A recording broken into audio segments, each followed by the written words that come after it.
casada com o pastor Marcos. Somos pais de duas meninas, duas jovens, a Amani e a Munira. E elas mandam um abraço para vocês também, não é? E o desejo do nosso coração é que esses dias seja realmente assim, de muito entendimento, de muita transformação, e que os filhos de vocês, não é? Sejam muito abençoados por aquilo que vocês vão aprender aqui também. Não é? Hoje é uma noite para a família, mas amanhã se dará para casais. Então a gente entende que, como diz o pastor José, né, amor? O céu não está em crise, Deus está no controle, nós cremos em milagres e a nossa família está debaixo da graça de Deus. Então nós viemos aqui para reforçar essa verdade, porque o céu está de olho em nós, porque a terra precisa de nós, de famílias na graça do Senhor, vivendo esse evangelho pleno e saudável, em nome de Jesus. Então, estaremos aqui para servi-los com alegria, em nome de Jesus.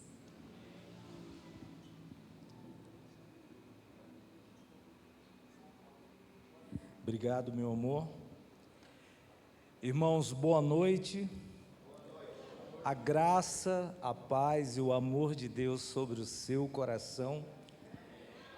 É um privilégio estar com você nessa noite, poder, como a minha esposa já disse, repartir, dividir com você aquilo que o Senhor tem permitido nós carregarmos. Amém? E eu espero mesmo que esses dias sejam dias de transformação. Eu realmente, assim, com toda honestidade, eu não gosto de evento, porque evento já está falando, evento. Eu gosto de chegar num lugar e ver que eu fui embora, mas pela graça de Deus, algo foi alterado. E uma coisa muito importante que eu quero que você saiba, que esses dias, nós precisamos começar a pensar diferente. Porque quando a gente altera o nosso jeito de pensar, a gente altera o nosso jeito de viver. Quando você olhar para uma pessoa que vive algo diferente, pergunte para ela como ela pensa e justifica a vida que ela vive.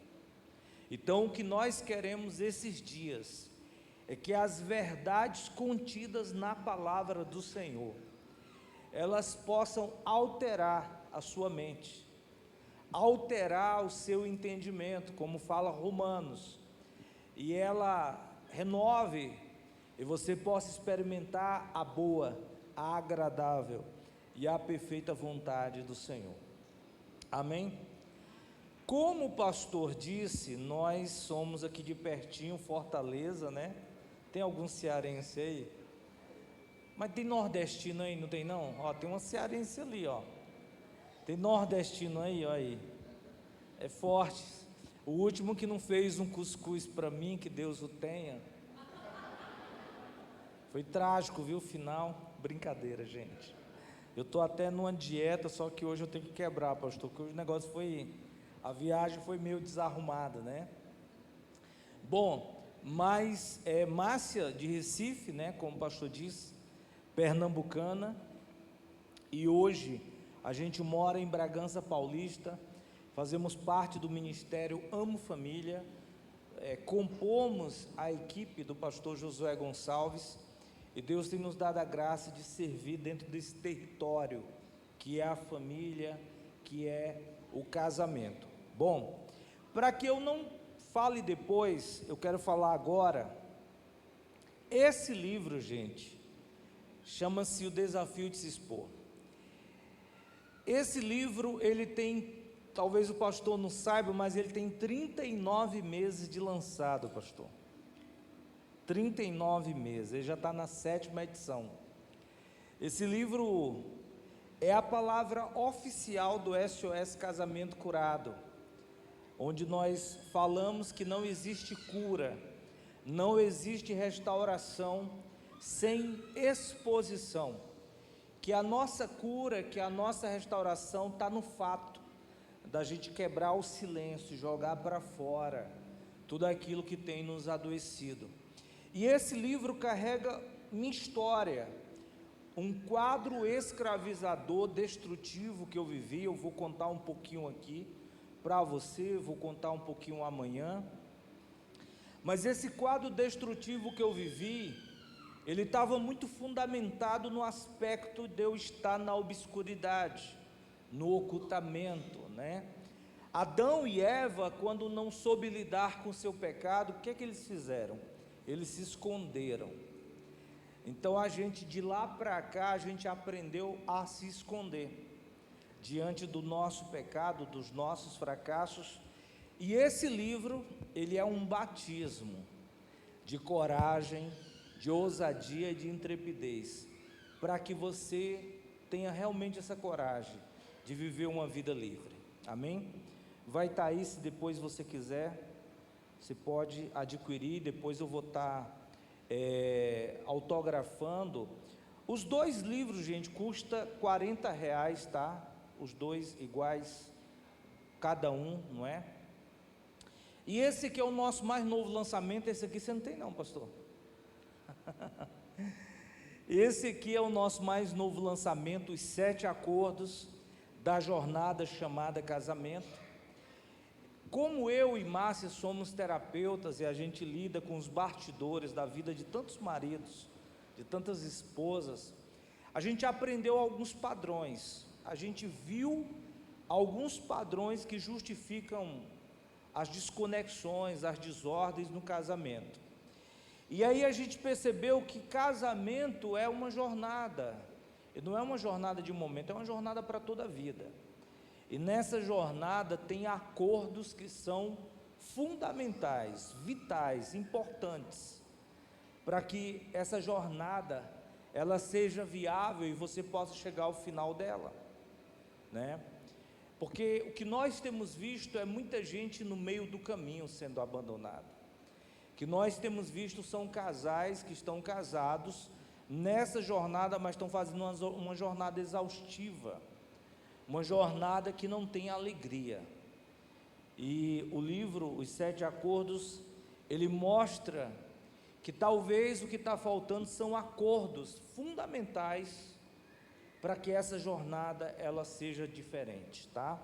Então depois aí também você pode adquirir, amém? Então vamos lá, queridos, eu queria que você abrisse sua Bíblia, por favor.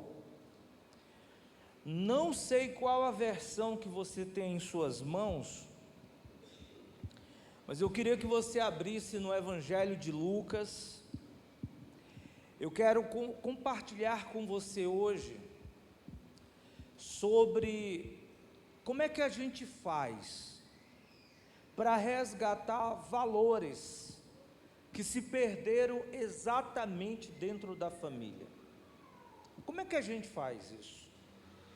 Como é que a gente, olhando para a nossa família, a gente percebe que alguma coisa saiu fora do lugar? Valores se perderam. E como é que a gente faz para resgatar esses valores? Então, Lucas, capítulo 15, é um texto extremamente conhecido, mas nós vamos ler apenas uma parábola. São 3 parábolas aqui, não é? E essas 3 parábolas falam de 3 perdas. A primeira de um pastor que perdeu uma ovelha, deixa as 99 e vai buscar a que perdeu. Depois vem essa parábola da mulher que perdeu uma dracma, ela tinha 10. E logo em seguida, aquela tão memorável história do filho pródigo, não é? Desse filho que pega a herança, vai para um lugar muito longe, se perde, mas depois faz o caminho de volta. E ali ele é recebido, resgatado e restaurado. Mas hoje nós vamos nos ater a essa parábola que é da mulher das dracmas. Quantos aqui conhecem essa história? Muito bem. Então eu vou ler o texto, tá? E a gente quer trabalhar um pouquinho sobre isso. Como é que a gente resgata esses valores que se perdeu? Lucas 15, a partir do verso 8, diz assim: ou qual é a mulher que tendo 10 dracmas, se perder uma, não acende a candeia, varre a casa e a procura diligentemente até encontrá-la?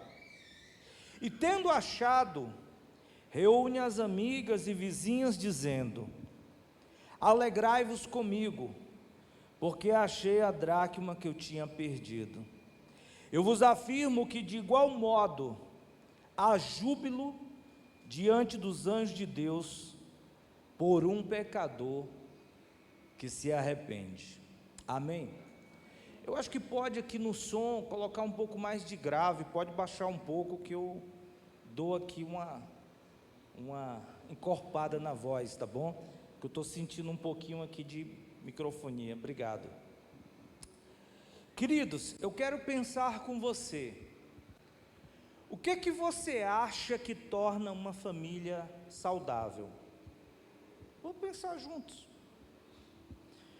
O que você acha? Mas assim, vamos pensar não assim no mundo de Bob não, gente. Vamos pensar na vida real.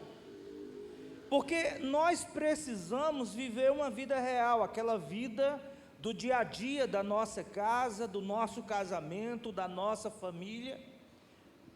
E a gente acaba fazendo um enfrentamento de um tanto de coisas na vida, não é?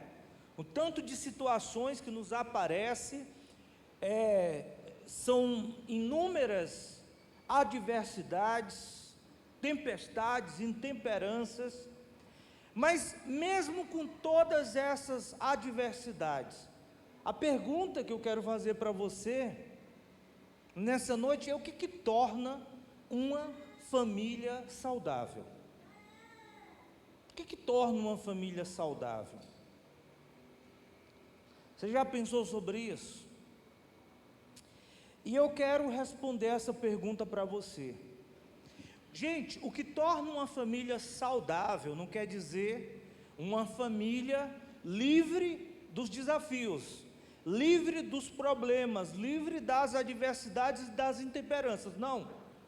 O que eu estou falando é exatamente uma família que lida com todas essas problemáticas, com todos esses desafios, com todas essas situações que nos aparecem hoje, na nossa geração, e ainda assim é uma família saudável.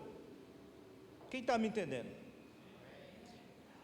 O que torna uma família saudável, gente, são os valores que essa família carrega.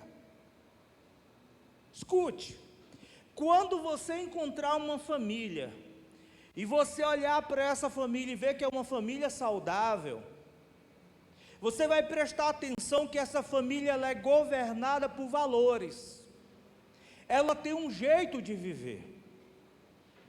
Quem está me entendendo?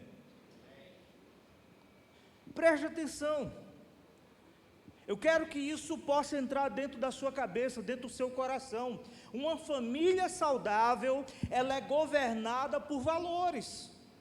O que torna um pai, um marido, um homem, uma mulher, uma esposa, uma mãe, filhos saudáveis, dentro dessa composição chamada família, são os valores que cada componente carrega. Porque os valores, eles governam a nossa vida. Os valores, eles ditam o jeito que a gente vive. Ah, pastor, por que você não faz isso? Eu não faço isso porque eu carrego um valor.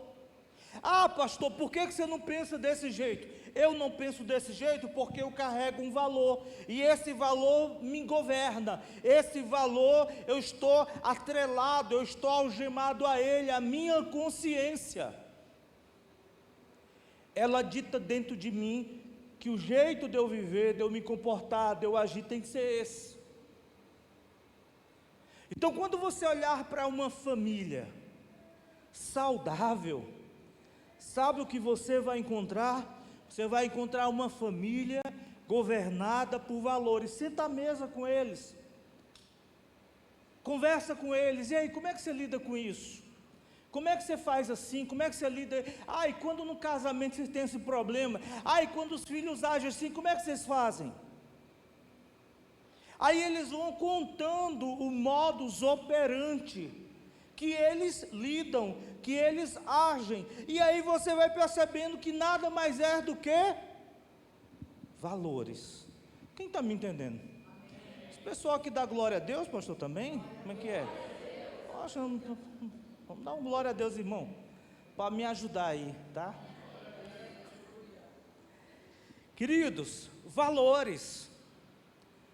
Por outro lado, na contramão, quando você encontra uma família desajustada, desalinhada, uma família que vive um quadro disfuncional, uma família onde os papéis são trocados, uma família onde elas vivem um constante embate, uma guerra, uma família onde eles não conseguem se encontrar. O que é que você vê nessa família? Uma família que não tem valores. Uma família que o modus operandi dele, que justifica essa desordem, essa disfunção, é exatamente porque eles não têm parâmetros, eles não têm valores. Você pergunta para eles, por que você age assim? Eles dizem, eu simplesmente ajo. Por que você se comporta assim? Não, simplesmente eu faço assim.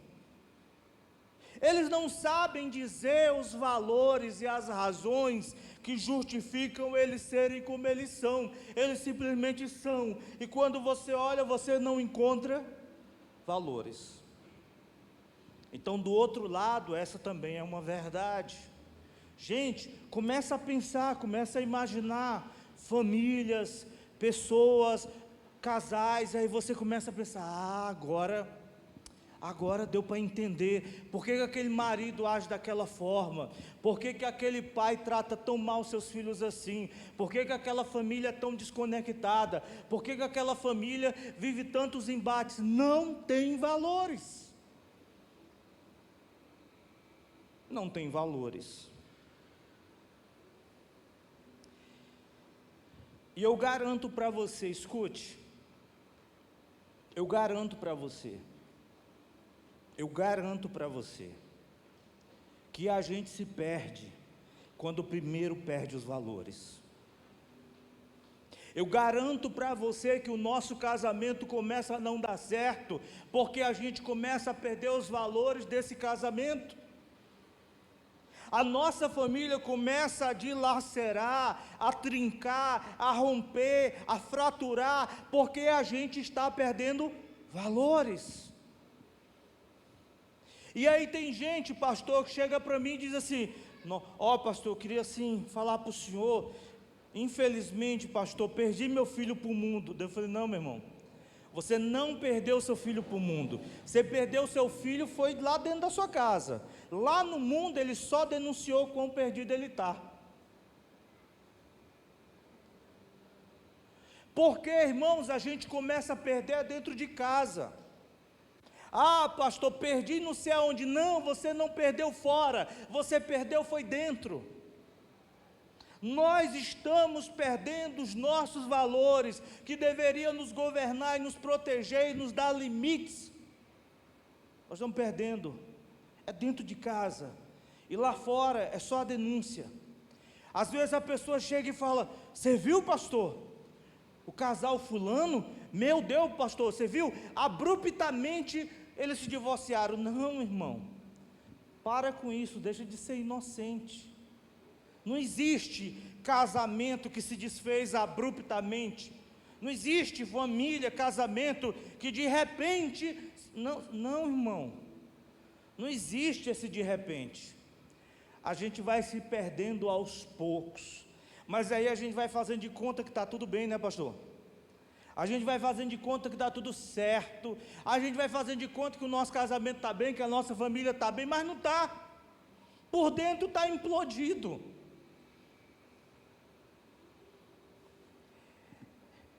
E aí, pastor, como é que a gente vai para resgatar esse negócio? Aí eu quero te contar como é que a gente faz. Amém? Essa mulher que nós acabamos de ler aqui, é uma mulher que carregava algumas consciências. A primeira consciência que ela carregava é o que ela possuía tinha valor. Eu sei que pode parecer óbvio, mas você sabe, irmãos, que a gente está pecando e tropeçando é no óbvio.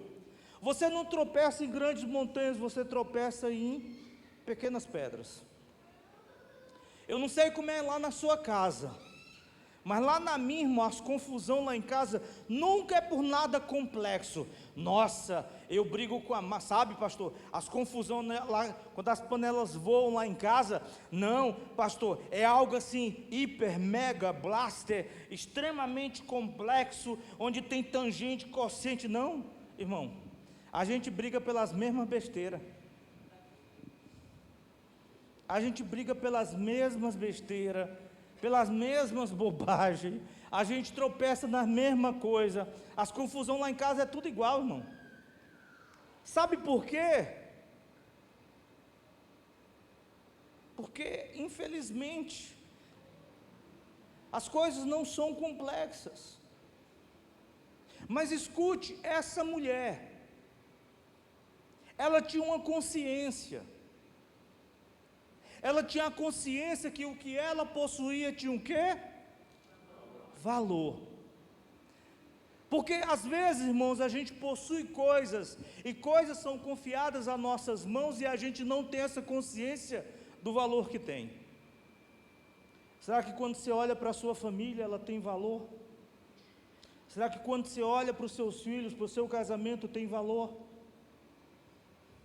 Eu sei que essa mulher tinha 10 dracmas e para ela tinha valor.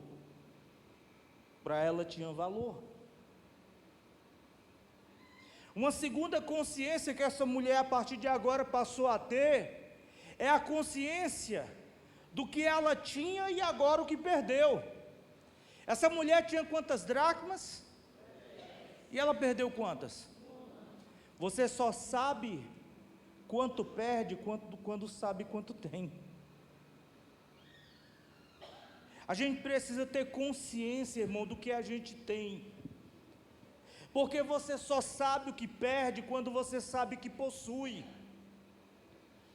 Será que você sabe exatamente os valores que você tem? Será que quando você, olha para a sua família, olha para o seu casamento, será que você enxerga, olha, nós carregamos os valores X, mas estamos perdendo alguns? Será que você tem consciência? Por quê? Porque, pastor, eu nunca saberei o que eu perdi se eu nunca souber o que tenho. Eu vou repetir, você nunca vai saber o que perdeu se você não tem consciência do que tem. Se eu nunca tive valor, então eu nunca perdi. Como é que você perde uma coisa se você nunca teve? Quem concorda comigo?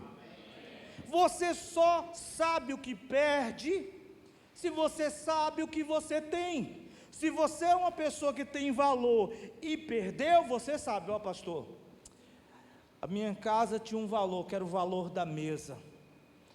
Na minha casa todo mundo sentava-se à mesa. Perdemos esse valor.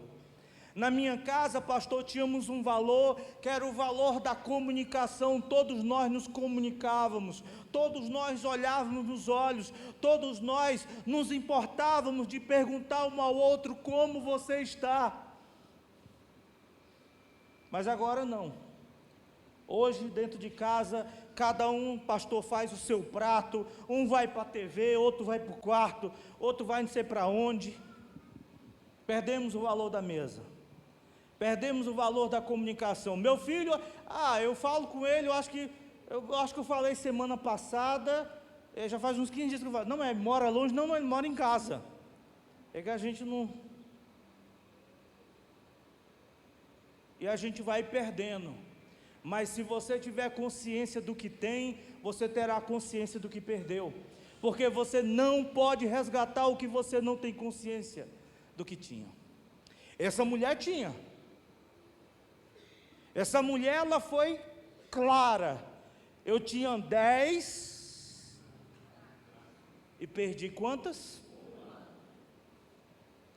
Essa mulher, ela podia ter tido uma passividade. Qual é a passividade? É a passividade que eu vejo em muitas famílias. Essa mulher podia ter dito assim: olha, eu tinha 10, perdi uma, mas está tudo bem. Eu perdi uma, mas ainda tenho 9. Está tudo bem, deixa para lá. Isso é uma atitude passiva. Quantas famílias eu vejo dizendo: está tudo bem, né, pastor? A gente tem perdido esses valores aqui, tem desandado aqui, desandado acolá, mas está tudo bem, o mundo está assim mesmo, né? E você está se acostumando com o mundo, irmão? O mundo é seu parâmetro? O mundo é seu aferidor? É o mundo que diz para você como é que deve ser sua família, seu casamento? Só que responde assim, pessoal.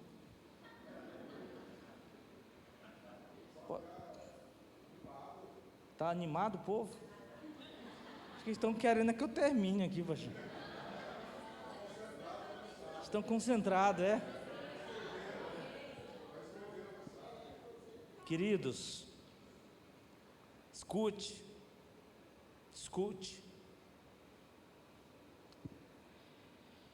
Essa mulher perdeu. E ela não foi passiva.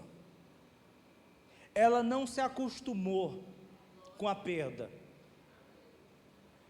Ela não aceitou a perda. Ela não disse: é assim mesmo. Está tudo certo, nos nossos dias, casamento é assim mesmo, família é assim mesmo, filho é assim mesmo, e vamos que vamos. Não. Ela tinha 10 valores e perdeu um, e o texto fala que ela foi em uma jornada em busca do que perdeu. E eu quero ensinar para você nessa noite 3 coisas importantes para você encontrar os valores que se perderam. Porque quando essa mulher, ela perde essa dracma, ela começa ações, ela começa a ter ações em busca e em resgate desses valores. O texto diz: qual é a mulher que, tendo 10 dracmas, se perder uma, qual é a primeira coisa que ela faz? A Bíblia não está aí não, irmão? O que ela faz? Qual é a primeira coisa que ela faz?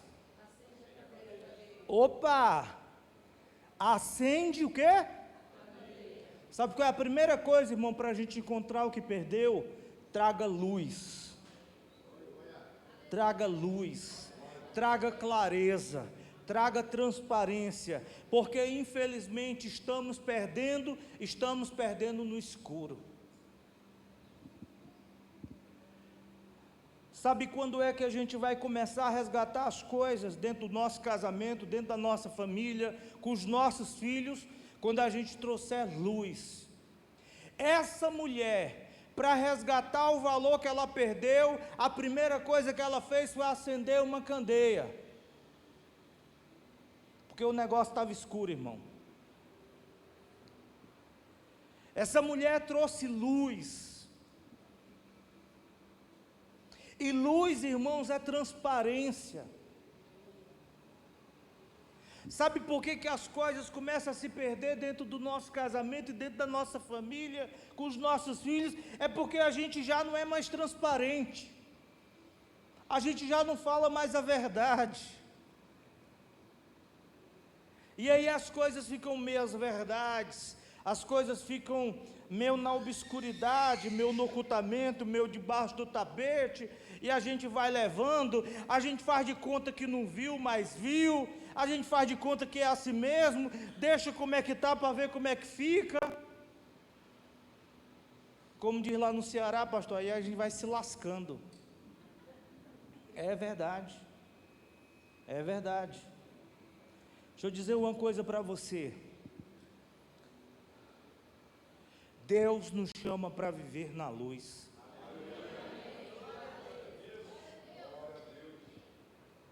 Houve um momento no meu casamento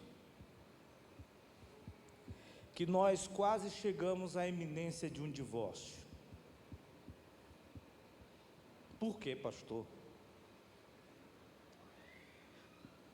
porque eu carregava um quadro escravizador, que eu não sabia lidar com ele, não sabia também como falar isso para Márcia. Eu era um cara afundado na imoralidade, na pornografia. Eu não sabia lidar com isso. Eu me converti com 17 anos. E, gente, olha só, eu me converti mesmo. Porque hoje tem muito cão vertido, né? O cara disse que aceitou, não, o cara açoitou Jesus, né? Não, eu sei, irmão, que eu me converti. Eu sei que eu entreguei minha vida a Jesus. Eu sei disso. E eu me converto com 17 anos, e quando eu saio das trevas para a luz, e quando essa luz se projeta sobre mim, ela me dá consciência de um quadro que eu vivia, que eu era um cara afundado nesse negócio, nesse vício destrutivo, que era a pornografia. É claro que quando eu me converto, isso desacelera na minha vida, mas ainda era um lugar recorrente de tropeço e queda. Eu não sabia lidar com isso. Eu tinha 17 anos, pastor. Hoje eu tenho 49, completei agora 49, dia 20 de abril. Estou aberto ainda à presença. Já vou te dizer o que eu gosto. Eu gosto de café, irmão. Café, você me dá um café. Tem café bom por aí, pastor? Na região? É forte, hein? Então deixa eu falar uma coisa para você. Escute. Eu me converto, tento lidar com essa situação. Naquela época não é como hoje. Hoje nós temos informação, nós temos literatura, nós temos cursos. Naquela época nós não tínhamos nada. E eu não sabia a quem recorrer, eu não sabia como quebrar o meu silêncio, com quem falar. Aí eu tinha um negócio na cabeça, eu pensava assim, pastor, eu pensava assim, olha, essa minha compulsão, esse meu apetite, esse meu descontrole, ele é justificado porque eu não tenho uma vida sexual ativa, e eu não posso ter, porque o sexo, ele é algo privado ao casamento, e eu sei que quando eu casar, e poder desfrutar da vida sexual, conjugal, isso vai parar na minha vida. Eu tinha isso na cabeça, eu tinha essa crença, que quando eu casar e puder desfrutar da vida, isso ia parar. Aos 24 anos, eu caso com uma linda mulher. Que bom, meu amor, que você veio hoje, porque às vezes quando eu digo que casei com uma linda mulher, as irmãs fazem aquele sorrisinho assim, né? Aí eu tenho que mandar uma foto para o WhatsApp do pastor para mandar para a mídia. Bota aí, irmão, a foto da minha mulher aí, para dizer que eu sou casado com mulher bonita. Porque os irmãos não acreditam, não. É verdade, pastor. Irmão, eu tenho um espelho em casa, irmão, eu sei. Eu sei.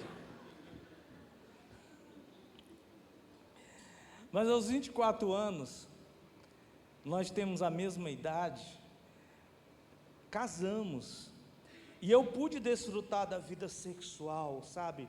Eu pude desfrutar de tudo aquilo que o casamento me dava. Entretanto, para minha triste constatação, eu descobri que vício é vício. Isso quer dizer que eu desfrutava da vida sexual conjugal, mas paralelo a isso, eu carregava aquele quadro escravizador, e a Márcia não sabia, e eu não tinha coragem de quebrar o silêncio, eu não tinha coragem de falar para ela o que se passava comigo. Ela sabia que tinha alguma coisa errada, porque a pornografia, ela migra o desejo da cama para fora.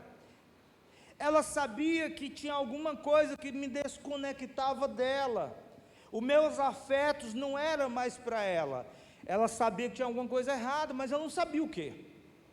Ela via meu humor, ela me via deprimido. É claro, gente, que aquilo me entristecia. É claro que aquilo enfraquecia o meu relacionamento com Deus. É claro que aquilo era horrível na minha vida. mas eu não sabia como lidar com aquilo. Até que um dia, Márcia, lidando com os bastidores da vida de muitas mulheres, terapeuticamente, nesse campo do aconselhamento, um dia ela chegou para mim e falou assim: amor, eu sinto que eu vou até aqui na vida das mulheres e eu não consigo avançar. Eu sinto que eu preciso ser ferramentalizada nessa área de libertação, de cura e tal.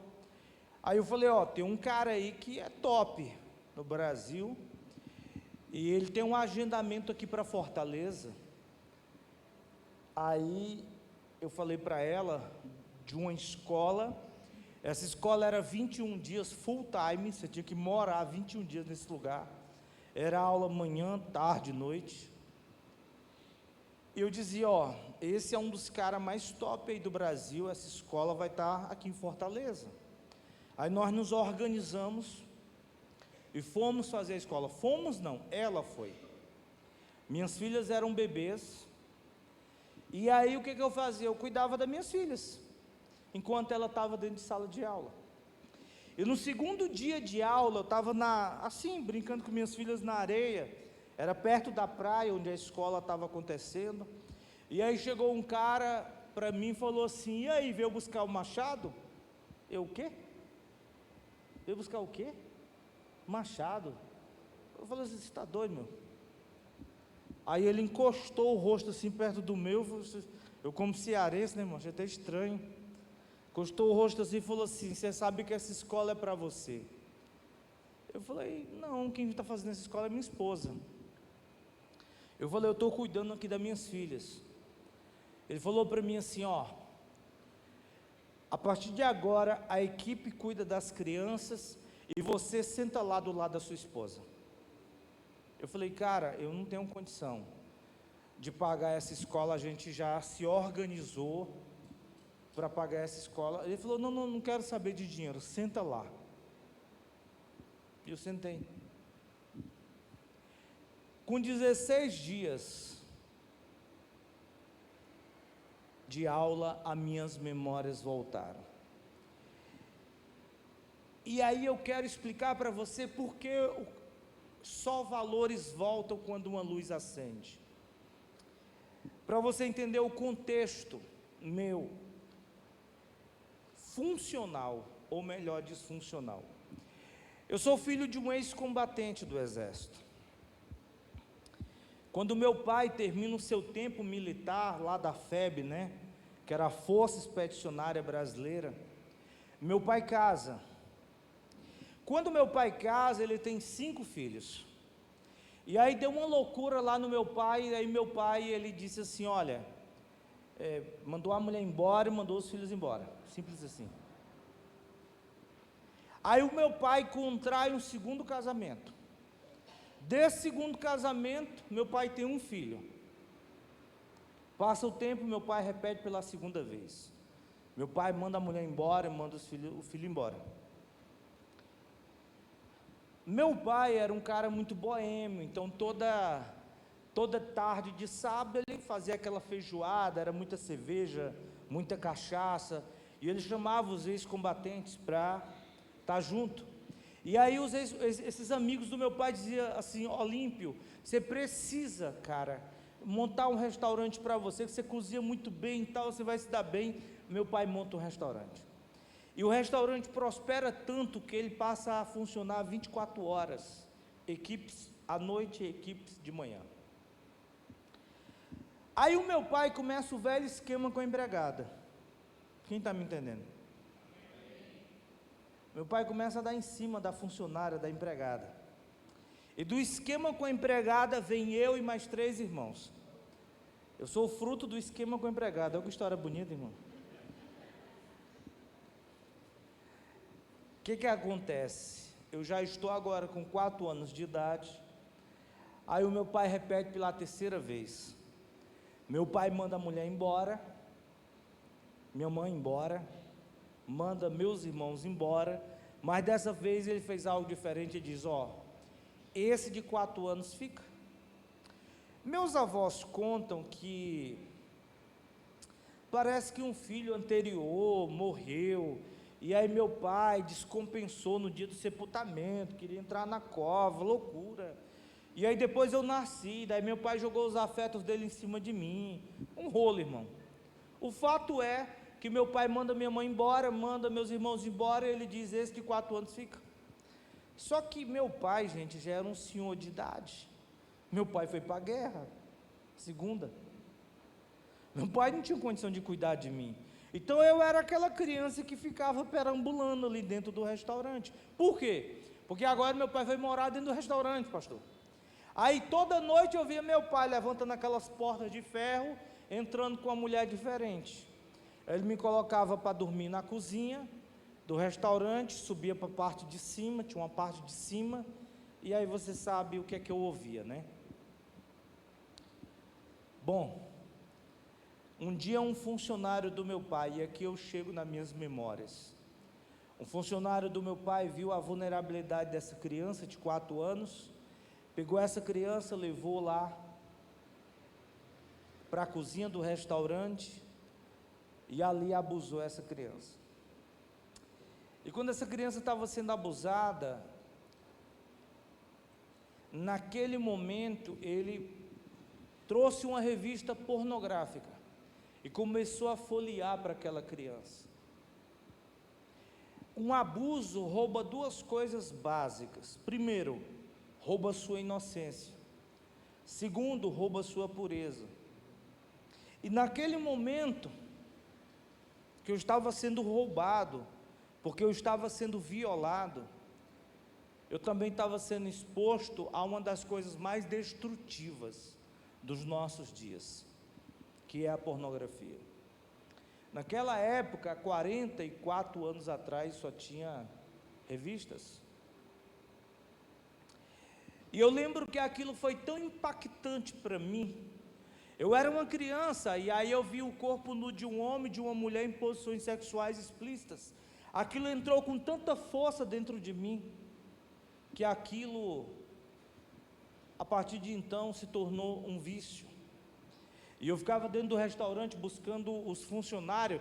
Toda vez que eu via os funcionários juntos, eu dizia, da minha cabeça infantil, né, eu dizia assim, eles estão falando de mulher pelada, de mulher nua. Aí eu ia lá, ficava olhando assim, eles conversando, e estavam mesmo, falando quem pegou, quem deixou de pegar, o que fez, deixou de fazer, e aquilo foi tomando corpo dentro de mim, mas eu não tinha aquelas memórias. E quando naquela escola, com 16 dias, essas memórias voltaram, eu tinha 2 escolhas: engolir aquelas memórias, junto com aquele quadro de obscuridade e de ocultamento que eu vivia, ou quebrar o silêncio e colocar para fora. Foi aí que eu ouvi uma pessoa naquele dia dizendo, naqueles dias dizendo, Provérbios 28, 13, aquele que encobre a sua transgressão jamais prosperará, mas aquele que confessa e deixa alcançará a misericórdia. Eu comecei a perceber que nada prosperava na minha vida, porque eu vivia uma vida encoberta, uma vida de obscuridade. E naquele dia à tarde eu chamei Márcia, e eu disse, tem algo perdido aqui, e hoje eu vou resgatar o meu casamento. E eu joguei tudo para fora. E quando eu joguei tudo para fora, é claro que foi um impacto grande, né? Depois você vai lá no YouTube, e você procura lá assim, Pastora Márcia Moura, Lagoinha, Lisboa. Lá em Lisboa, ela prega falando como foi lidar com o marido viciado. E ela dá o testemunho dela, como é que foi. Mas enfim, foi um impacto violento para a vida dela, mas a segunda pancada ia vir agora, quando eu fui dizer para ela que eu tinha sido abusado. E aí foi outra digestão emocional que ela precisou digerir. E é claro que ela quis se separar de mim, é claro que ela teceu na cabeça dela uma série de ideias, mas o Senhor entrou na história e falou para ela algumas coisas muito importantes. E a partir desse momento, ela resolveu entrar na guerra junto comigo. E ela resolveu viver todo o meu processo de cura e de restauração.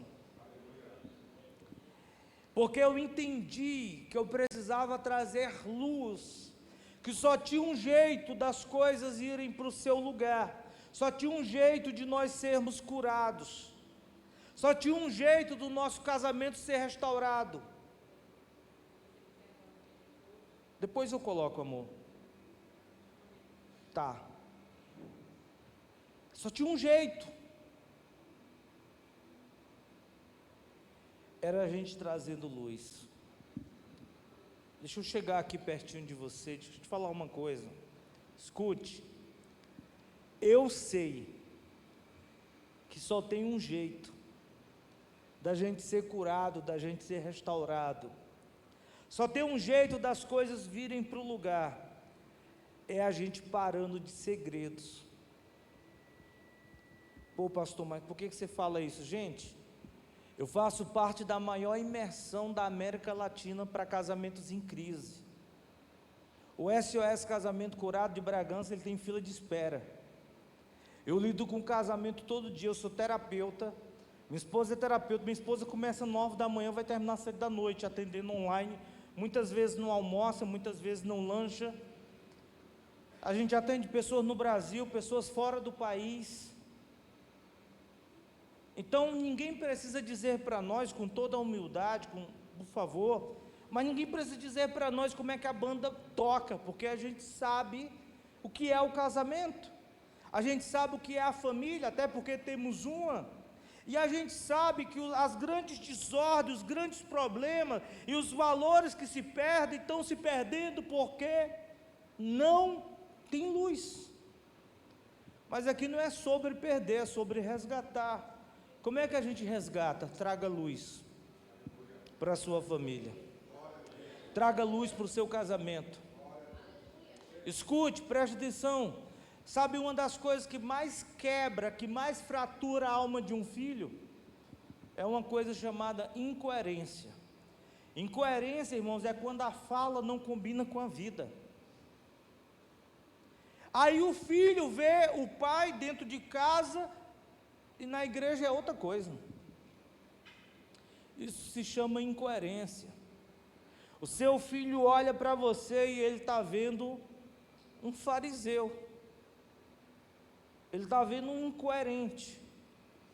Ele está vendo uma pessoa, um casal, uma mãe, um pai, uma família que é uma coisa em casa, é outra fora.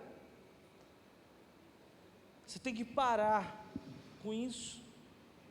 Você tem que ser quem de fato vocês são. E se vocês precisam de ajuda, você tem que buscar ajuda. Escute, preste atenção.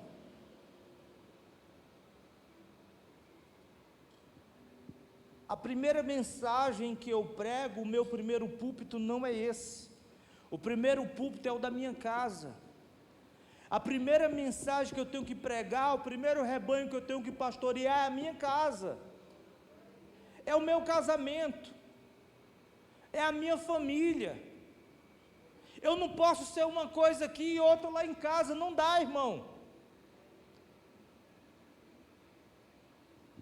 Primeira coisa que você precisa fazer para resgatar o que está perdido é trazer luz. Quem entendeu aí, diga um amém. Aí essa mulher tem uma segunda ação, vamos rápido aí, irmãos. Essa mulher tem uma segunda ação. Primeiro ela acende uma candeia, e depois ela faz o quê? Ela varre a casa. E varrer é lidar com o quê, irmão? Com lixo. Com lixo. Isso quer dizer, queridos, que quando a luz vem, a luz nos mostra algumas coisas que a gente não via.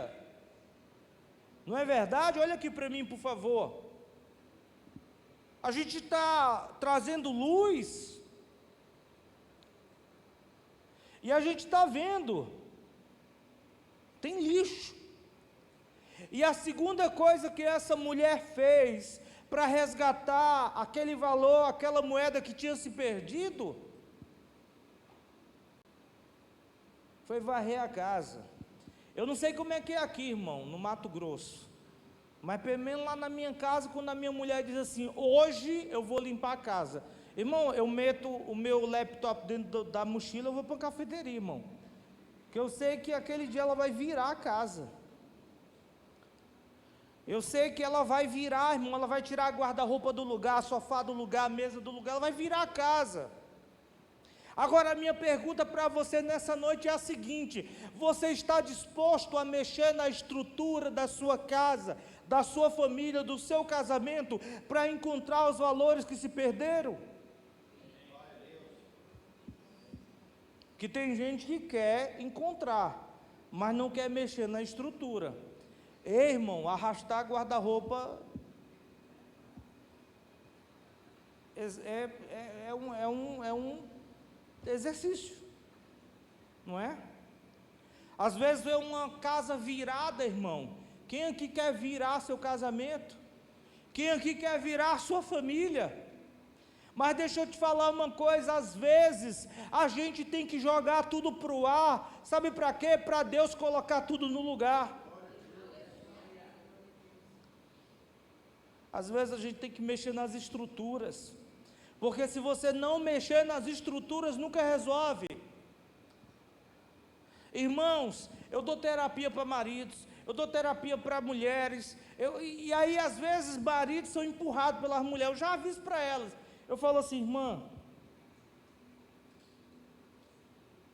eu digo assim, irmã, deixa eu te dizer uma coisa, quem tem que querer ser livre, quem tem que querer ser curado, é seu marido. Você fica empurrando ele aqui, eu vou dar terapia para ele, você só está gastando dinheiro, irmã, porque ele não quer.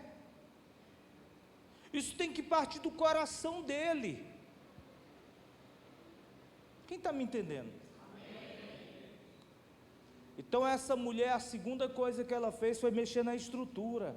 Ela foi varrer a casa, foi lidar com lixo. Será que você está disposto a encontrar o que você não gostaria de encontrar? Porque talvez, mexer na estrutura da nossa casa, da nossa família, do nosso casamento, a gente vai encontrar o que a gente não quer encontrar, irmão. Mas é para jogar fora, irmão. Amém?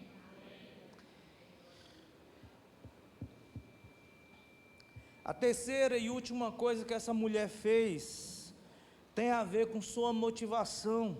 Diz que ela varre a casa e procura diligentemente até encontrar. Me diga qual é a sua motivação. Essa mulher, ela foi em busca do que estava perdido e ela foi com sangue nos olhos. O texto diz que ela acende uma candeia, varre a casa e busca o que está perdido de forma diligente. Essa mulher estava focada, ela estava dizendo, isso se perdeu, eu vou encontrar. Será que você também está dizendo assim para o seu casamento, para a sua família? Será que você está dizendo, olha, eu não vou me acostumar com isso, eu não vou me acostumar com um casamento meia boca? Irmão, vou ser bem sincero com você, casamento é desafiador mesmo. Por mais que você faça as melhores escolhas, casamento é desafiador. Mas se tem uma coisa que eu não conseguiria lidar, era com casamento meia boca. Porque se eu e a minha esposa não nos ajustássemos no que era necessário se ajustar, não ia dar certo, irmão.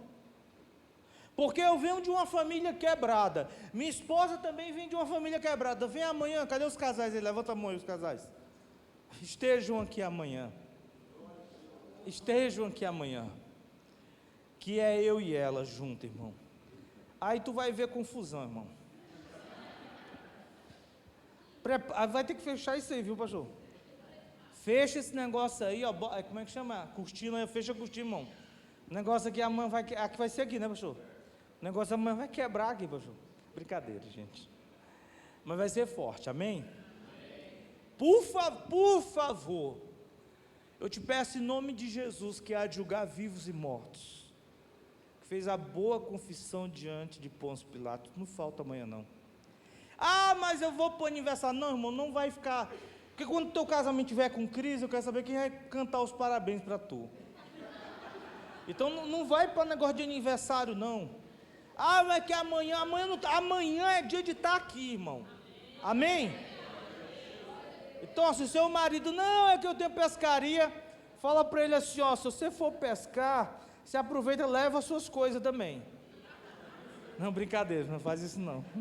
Vai que ele vai mesmo, né, e leva. Aí depois está aí uma confusão aí para o pastor resolver. Mas escute, essa mulher, ela buscou de forma diligente. Qual é a sua motivação? Irmãos, eu falo para você de coração, você está olhando para mim, você deve pensar assim, nossa, esse pastor deve ser top, hein, cara? Não, irmão, passa um dia lá em casa para tu ver. Tu deve estar a mão na cabeça e falar assim, nossa Deus, Jesus.